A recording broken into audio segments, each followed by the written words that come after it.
First பூந்தியை வறுத்து எடுத்துக்கிறோம். அது கொஞ்ச நேரம் வெயிட் பண்ணுறோம். அப்புறமா சர்க்கரை பாகு அதில் ஊற்றி இதே மாதிரி உருண்டை பிடிச்சு வச்சிட்டோன்னா லட்டு, சுவையான லட்டு ரெடி ஆகிடும்.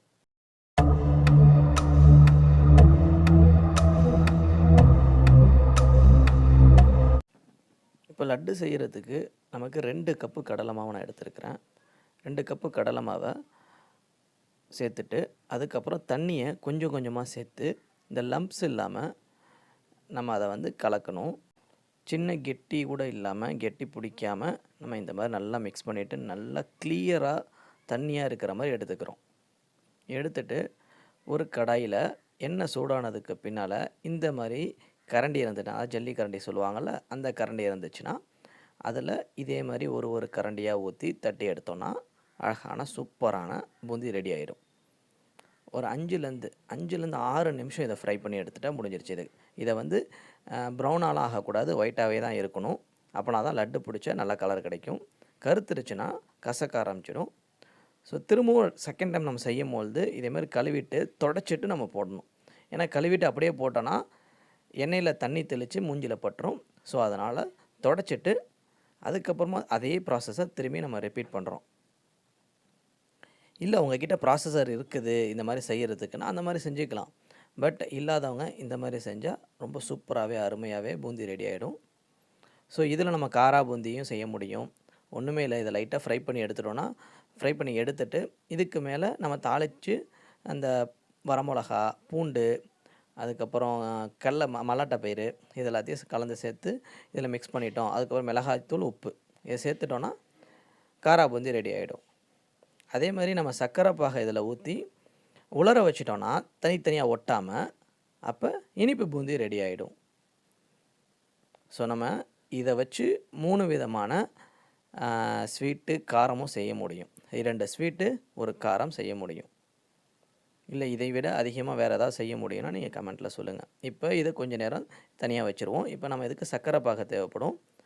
அதுக்கு நான் 1.5 கப்பு சர்க்கரை எடுத்துகிட்டு 1 கப்பு தண்ணி ஊற்றி இது ஒரு கம்பி பதம் வர வரைக்கும் காய்ச்சி எடுத்துக்க போகிறேன். வாசனைக்காக கொஞ்சமாக ஏலக்காய் பொடி சேர்த்துருக்கிறேன். இப்போ பார்த்தீங்கன்னா ஒரு 20 நிமிஷம், அதாவது 10-15 நிமிஷத்தில் உங்களுக்கு வந்து இந்த மாதிரி ஒரு கம்பி பதம் வரும். இப்போ இதை தனியாக நம்ம எடுத்து வச்சிடுறோம். அதாவது ஒரு கம்பி பதம்ன்றது வந்து எடுத்துட்டு நம்ம உடனே செக் பண்ணி பார்த்தோன்னா கம்பி பதம் தெரியாது, கொஞ்சம் காஞ்சதுக்கப்புறம் எடுக்கணும்.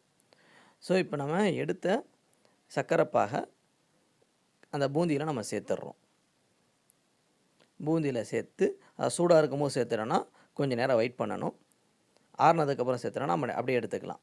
இப்போ அதில் சேர்த்துட்டு அதுலேருந்து கொஞ்சம் பூந்தியை எடுத்து நம்ம லைட்டாக அரைச்சி வச்சுக்கிறோம். ஏன்னா பிடிக்கிறதுக்கு கொஞ்சம் ஈஸியாக இருக்குன்றதுனால இந்த மாதிரி நம்ம அரைச்சி எடுத்துக்கிட்டோம். அதாவது குறைன்னு அரைச்சி எடுத்துக்கிட்டால் போதும், ரொம்ப நைஸாக அரைக்கணும் அவசியம் இல்லை. இப்போ அதை இதோட மிக்ஸ் பண்ணிவிட்டு நான் கொஞ்சமாக நெய் எடுத்துருக்கிறேன். ஸோ இதை நம்ம அப்படியே தனியாக வச்சுட்டோம் பார்த்துக்கோங்களேன், இது வந்து இனிப்பு பூந்தி ரெடி ஆகிடும். இப்போ ஃபஸ்ட்டு 1 கப் நெய் சேர்த்துக்கிறோம்.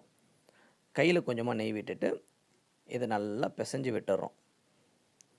இப்போ நம்ம உள்ளார நட்ஸு சேர்க்கணுன்னா திராட்சை, முந்திரி, பாதாம் எது வேணாலும் சேர்த்துக்கலாம். நான் ஃபஸ்ட்டு உள்ளார டைரெக்டாக திராட்சையை சேர்த்துட்டு மேலே வந்து நம்ம நட்ஸை வந்து கார்னிஷ்காக வச்சுக்கலாம்.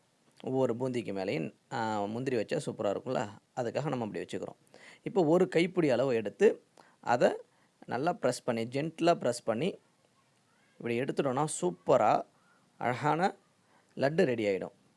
இப்போ நம்ம ஒரு முந்திரியை உள்ளார வச்சு திருப்பியும் அதே மாதிரி ஜென்டிலாக ப்ரெஸ் பண்ணுறோம். அப்படியே மெதுவாக ப்ரெஸ் பண்ணி எடுத்துட்டோன்னா சூப்பரான லட்டு ரெடி ஆகிடும். இதே மாதிரி மீதி இருக்கக்கூடிய பூந்தியையும் நம்ம லட்டாக மாற்றிக்கலாம்.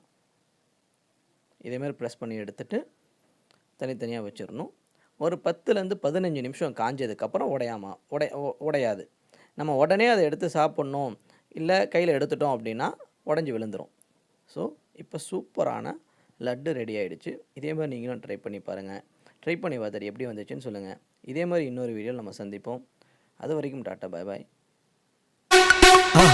மறக்காமல் சர்ப்ரைஸ் பண்ணுங்கள். தேங்க்யூ.